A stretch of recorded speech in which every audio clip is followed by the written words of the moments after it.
அற்புதம் ராமானுஜா.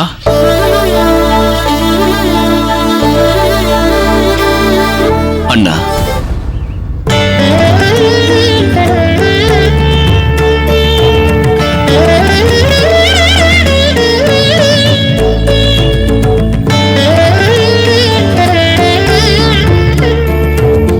ராமானுஜா, எவ்வளவு அருமையான குரல் வளம்!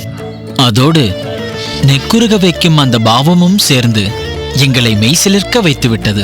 அண்ணா, நான் தங்களுடன் இருக்கையில் சில வேளைகளில் ஏதாவது பணி செய்து கொண்டே மெலிதாக வாய்விட்டு பாடுவீர்கள். நான் கேட்டிருக்கிறேன். தங்களை எனக்காக பாட சொல்லி கேட்க வேண்டும் என்று அவ்வப்போது நினைத்துக் கொள்வேன். ஆனால் ஏனோ கேட்டதில்லை. இன்று தாங்கள் இப்படி கோயிலில் பாடித்தான் நான் கேட்க வேண்டும் என்பது பெருமாளின் திருவுள்ளம் போலும். அருமை அண்ணா, அருமை. இந்த வேடிக்கையை பார்த்தாயா கோவிந்தா? எதை சொல்கிறீர்கள் அண்ணா?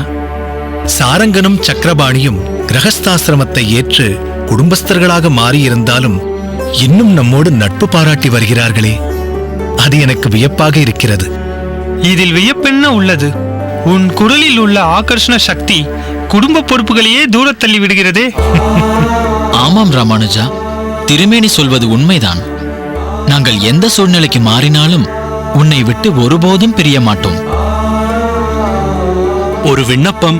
சொல் சக்கரபாணி. நீ பாடியது நம் தாய்மொழியான தமிழில் இருக்கும் பாசுரம்தான். ஆனாலும் இதன் அர்த்த விளக்கத்தை உன் திருவாயால் கேட்டால் நன்றாக இருக்கும். நானும் இதை உன்னிடம் இருந்து கேட்க வேண்டும் என்றிருந்தேன். இதன் அர்த்தத்தை விளக்கி கூறுகிறாயா? நிச்சயம் கூறுகிறேன். இது ஆண்டாள் அருளிச் செய்த திருப்பாவையில் 8வது பாசுரமாக இடம்பெற்றுள்ளது. கிழக்கு திசை வெளுத்து நாள் தொடங்கிவிட்ட இந்த வேளையில் எருமைகள் மடிநிறைய பாலுடன் பனிபடர்ந்த புல்வெளியில் மேயத் தொடங்கிவிட்டதை நீ பார்க்கவில்லையா என்று தன் தோழியை கேட்கிறாள் ஆண்டாள். எருமைகள் இன்னும் பால் கறக்கவில்லை என்பதை எப்படி சூசகமாய் ஆண்டாள் உணர்த்துகிறாள் பார்த்தீர்களா?